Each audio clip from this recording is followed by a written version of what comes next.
এই বাবার শেষ দিন কেন, শেষ দিনের সাথে দুইটা মিনিং আছে, দুইটা পার্ট আছে এই গল্পের। তো এইটা বলা যাবে না ভাই যে মোবাইলটা ওখানে তো দেওয়া যাবে না রে ভাই। শেষ দিনের সাথে দুইটা অংশ জড়িত, দুইটা গল্প জড়িত। এই একটা গল্পে দুইটা গল্প আছে। শেষ দিন কেন, নাটকটা দেখে মানুষ একটু পিছনে দিলে ঠিক আছে। বাবার শেষ দিন কেন গল্পের নাম, সেটা হচ্ছে যে যেহেতু একটা গল্প, এখানে কিছু তো টুইস্ট আছে যে ব্যাপারগুলো হচ্ছে আপনাদেরকে আকর্ষিত করবে। তো এই যে একটা আকর্ষণ ধরার যে ব্যাপারটা, যে কেন বাবার শেষ দিন, আদৌ কি বাবার শেষ দিন ছিল নাকি এখানে অন্য কিছু ছিল, তো এই বিষয়টা অবভিয়াসলি আপনাকে দেখতে হবে, দেখে জাজ করতে হবে। এটার অ্যান্সারটা আমি আপনাকে দিতে পারছি না, জাস্ট সাসপেন্স থাকবে।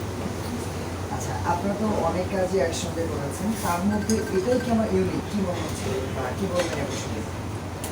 সাধারণত আমরা যে কাজগুলো করি, বেশিরভাগ কাজগুলো, বেশিরভাগ না বলবো যে অলমোস্ট সবগুলো কাজই এরকম হয় যে প্রেম, ভালোবাসা, দুষ্টুমি, খুনসুটি, কমেডি জনরা, এই ধরনের কাজগুলো আমরা করে থাকি। বেশিরভাগ কাজগুলো এরকম হয় প্রেমিক প্রেমিকা জাস্ট আমাদের দুজনকে কেন্দ্র করে পুরো গল্পটা চিন্তা করছে। এই একটা গল্প, যে গল্পটাতে দেখা যাবে যে আমাদেরকে তো অবশ্যই মানুষ দেখতে পাচ্ছে, কিন্তু তার বাইরেও এমন একটা চরিত্র আছে যে চরিত্রটা পুরো গল্পকে একদম পুরো ছায়া দিয়ে রেখেছে, যে মানে যে চরিত্রটা আপনাকে বারবার কিছু টানছে। এই গল্পটাতে আপনার কোনোভাবে এইটুকু মনে হবে না যে আচ্ছা রাফসানের সাথে কী হচ্ছে, কিংবা সাথীর সাথে এটা কেন হচ্ছে, সাথীর সাথে এটা কেন হচ্ছে, এটা ভাবতে গেলে আপনাকে প্রথমত ভাবতে হবে যে বাবার সাথে এটা এরকমটা না হলে হতে পারতো, আচ্ছা বাবা কী করছে। বাই চান্স ঘুরে ফিরে ওই যে বাবার চরিত্রের যে জায়গাটা আছেন, এই জায়গাটাই আপনাকে কী বলে টেনে ধরবে। সো দ্যাটস ওয়াই আপনার কাছে এই বিষয়টা একটু ডিফারেন্ট লাগবে, আমার মনে হবে যে একটু অন্যরকম কিছু দেখতে পাচ্ছি।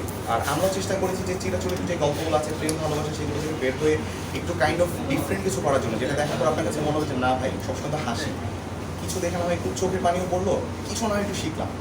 আজকে আমি চেষ্টা করবো গল্পটা দেখার পর যাই একটু বাবার সাথে হাসি মুখে 5 মিনিট ভালো করে কথা বলি। এই অনুভূতিটা হয়তো বা এই কাজটা দেখার পর আপনার মনের ভিতরে আসবে।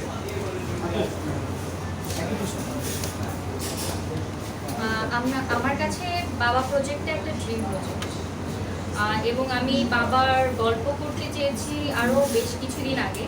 আমি ভাইয়ের সাথে শেয়ার করি যে ভাই আমি বাবা নিয়ে কাজ করতে চাই, কারণ আমি বাবাদেরকে উদ্দেশ্য করে কিছু মানে এমন একটা কাজ উপহার দিতে চাই, প্রত্যেকটা বাবা যেন এই কাজটা দেখে কাঁদেন এবং প্রত্যেকটা সন্তান যেন এই কাজ দেখে কিছু শেখেন। আমার কাছে মানে বাংলাদেশে যে বৃদ্ধাশ্রমগুলো আছে, বৃদ্ধাশ্রম কেন থাকবে, বাবা মার জন্য বৃদ্ধাশ্রম কেন থাকবে? আমার কাছে ফার্স্ট অফ অল কোশ্চেন, মানে 1 নম্বর কোশ্চেন ছিল এটা। 2 নম্বর ছিল এই যে রাস্তাঘাটে এত ভিক্ষাবৃত্তি বেড়েছে বয়স্ক মানুষদের, এই যে বয়স্ক মানুষরা এসে আমাদের কাছে হাত পেতে টাকা পয়সা চান, আমার এই জিনিসটা কখনো ভালো লাগে না। আমি যখন জিজ্ঞাসা করেছি আপনাদের কি সন্তান আছে, প্রত্যেকে অ্যান্সার দিয়েছেন ওনাদের সন্তান আছে, 2টা ছেলে আছে বা মেয়ে আছে, তারা প্রত্যেকের জায়গা থেকে ভালো আছে, তাহলে বাবা মা কেন রাস্তায় থাকবে, তাই না? আমার কাছে আমার বাবা মা মানে হচ্ছে মাথার মুকুট, এবং আমার কাছে আমার বাবা মানে হচ্ছে এমন সেন্সিটিভ একটা ইস্যু যেটা আমি এই কাজের মাধ্যমে মানুষকে বোঝাইতে চাই যে বাবাকে এইভাবে মূল্যায়ন করা উচিত প্রত্যেকটা সন্তানের। এবং এই কাজটার সুযোগ করে দিয়েছেন আমাকে আর্থিক ভাইয়া, এত সুন্দর একটা গল্প ভেবেছেন, মানে গল্পের মূল ভাবনায় ছিলেন আর্থিক ভাইয়া, গল্পটা লিখেছেন অর্ণব জাগটিভ ভাইয়া।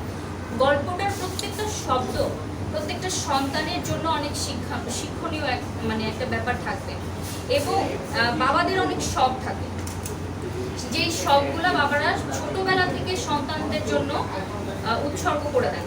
সন্তানদের শখ পূরণ করতে চেয়ে বাবারা নিজেদের শখগুলো ভুলে যান, এবং তার বাইরেও বাবাদের অনেক সম্মান প্রাপ্য। এই সম্মানের জায়গাটা কি ওনারা প্রপার পাচ্ছেন কিনা এটা দেখাও সন্তানের দায়িত্ব এবং কর্তব্য। আমরা এই দায়িত্বগুলো সঠিকভাবে পালন করতে পারছি কিনা এইটাও আমি কাজের মাধ্যমে মানুষের কাছে দেখানোর চেষ্টা করেছি। এই কাজটা দেখে মানুষের কাছে মনে হবে যে 5 মিনিট অন্তত মানুষ ভাববে যে আসলে আমরা কি দেখলাম, এবং এটা একটা গল্প, প্রত্যেকটা বাবার গল্প। আপনারা এখানে অনেকে আছেন যারা বাবা অলরেডি হয়েছেন, বা অনেকে আছেন যারা আসলে বাবা হবেন। তো আপনারা যখন দেখবেন আপনারা বুঝতে পারবেন যে কেন এই কাজটা নিয়ে আমরা এত বেশি বলছি যে আপনাদের কাজটা সবার দেখা উচিত। কেন মনে হয় যেটা আপনার চ্যানেলে দর্শক যারা আছে, যারা আছে এবং সাবস্ক্রাইবার যারা আছে তারা পছন্দ করে, বাংলাদেশের মানুষ পছন্দ করে, একটু জোরে বলুন, মাইক্রোফোন সরাই। আচ্ছা, প্রথমত সবাইকে আমার পক্ষ থেকে আন্তরিক সালাম, আসসালামু আলাইকুম। আপনারা এখানে এসেছেন এই জন্য ধন্যবাদ। আমি আমি একটু ফর্মালিটিস পূরণ করি, ঠিক আছে? মাইন্ড করবেন না, তারপরে আমি কোশ্চেন অ্যান্সারটা দিব। তো আমার এখানে উপস্থিত আছে ডান পাশে সাইদুর রহমান সবুজ, এই প্রজেক্টের ডিরেক্টর। আর তারপরে আমি আর্টিক সচিব আছি, যে গল্পটা আমার ছিল, বাট টোটাল অ্যারেঞ্জমেন্ট আমার ছিল। আমি ব্যাংকিং এর ওনার। আর ঠিক আছে সাজ্জাদ ভাই, উনি হচ্ছে আমাদের এই প্রজেক্টের প্রডিউসার। উনি কিন্তু বলেছিল যে আমি স্পেশাল একটা প্রজেক্ট বানাতে হবে, যেটা মানে সবাইকে কানেক্ট করবে। দ্যাটস ওয়াই এটা পরিকল্পনা করা। আর সাথী আছে, রাফসান আছে, এই হচ্ছে আমাদের মোটামুটি একটা টিম। আর ওখানে আরো একটা চেয়ার থাকলে জায়গা হতো অবশ্যই। আমাদের মিতাল ভাই আছে, যে মিউজিক করছে, দারুণ কাজ করছে। এরপরে বাবা প্রজেক্ট নিয়ে আমি একটু বলি।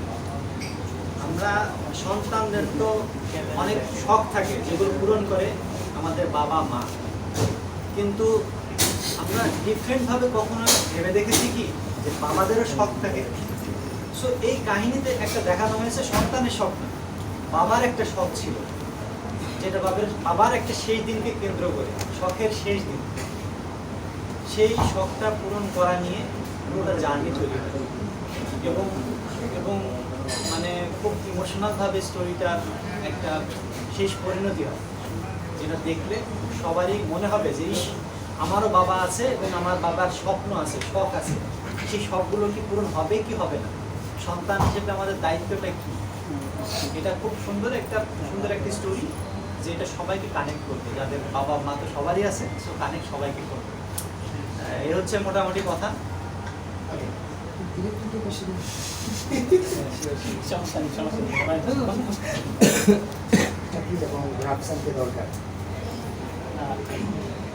প্রথমত হচ্ছে আমার যতগুলো কাজ করা হয়েছে তার থেকে বেশিরভাগ কাজ আমি ওর সাথেই করছি, কারণ ওর সাথে আমার একটা কেমিস্ট্রিটা ভালো। আমি যে গল্পটা বলতে চাই যে ওয়েতে, ও ওই জিনিসটা ভালো করে কানেক্ট করতে পারে, পিক করতে পারে। আমার কথাটা বলার আগেও বুঝতে পারে যে আমি কি বলতে চাচ্ছি, কি ওয়েতে আমি বলতে চাচ্ছি গল্পটা। দ্যাটস ওয়াই আমি আমার ভাবনাটা থেকেই এটা, মানে ও আমাকে অনেক আগে বলছে যে ও এরকম একটা ড্রিম প্রজেক্ট, ও বাবাকে নিয়ে কাজ করতে চায়। সো দ্যাটস ওয়াই এটা কানেক্ট হয়ে গেছে। আর বেশিরভাগ ক্ষেত্রে ওর সাথে আমার এই কাজের কানেক্টিভিটিটা ভালো। That's why. আর এইখানে যে একটা মেয়ের ক্যারেক্টারটা প্লে করছে, আমি সবসময় মানে ফিল করছি যখন স্ক্রিপ্টটা আমি করছি, যে বাবার সাথে যে কানেক্ট হবে, এই স্ক্রিপ্টটা টোটালি ও প্লে করতে পারবে বাবার সাথে। সম্পূর্ণ একটা জার্নিতে খুনছুটি, বাবার ভাইয়া যেটা বললো মাত্র, যে একটা বাবার মানে এক্সপেকটেশন আর রিয়েলিটি। বাবার একটা এক্সপেকটেশন ছিল, কোনো একটা ড্রিম ছিল, সেটা আসলে বাস্তবায়ন হয়েছে কিনা ওইটা সম্পূর্ণ জার্নি একটা আছে, জার্নিটার সাথে আছে তার মেয়ে। এই মেয়ের চরিত্রটা আমি মনে করেছি সম্পূর্ণরূপে শাইলার সাথে ভালোভাবে প্রেজেন্ট করতে পারে। দ্যাটস ওয়াই আমি বর্তমানে সবাই ভিউয়ের বিজনেস করে, ভিউ ছাড়া তো কোনো কিছুই বর্তমান কাউন্ট করে না। সেক্ষেত্রে আপনার কাছে মনে হলো না যে এমন একটা গল্পে কাজ করতে যাচ্ছি ইমোশনাল, সেটা ভিউ নাও হতে পারে বা প্রযোজকেরও ক্ষতি হতে পারে আর্থিকভাবে? আর্থিক ক্ষতি বা সামনে আর্থিক ক্ষতি প্রযোজক তো আছেই সাথে, প্রযোজককে আগে জিজ্ঞাসা করেন তিনি এটা প্রযোজকের কাছে আসবে না। গল্পটা এমন, আমাদের প্রত্যেকেরই বাবা আছে, রাইট? সো গল্পটা যেমন করে আমরা বিল্ড আপ করছি, স্টোরিটা যেমন আই থিঙ্ক সো যে শুরু থেকে স্টার্ট করবে সেই গল্পের ভিতরে প্রবেশ করে দেবে, আই থিঙ্ক সেই গল্প থেকে বের হতে পারবে না। দ্যাটস ওয়াই আমি মনে করি গল্পটাতে থেকে অন্যান্য যে ভিউ বিজনেস যেগুলো আছে সেটা থেকে তো টোটালিটা আলাদা। এবং কি আমি মনে করি যে ওইটাকে মানে কোনোভাবে এটা স্টোরির সাথে ওইগুলোর সাথে কানেক্ট করা যাবে না। সব কিছু সব ক্ষেত্রে সব গল্প ভিউয়ের উপরে ডিপেন্ড করে, আমি এটা বিলিভ করি। আর কিছু কিছু গল্পই থাকে এরকম যেগুলো মানে বিজনেস না হোক কিন্তু মানুষকে ভালো কিছু বোঝানোর জন্য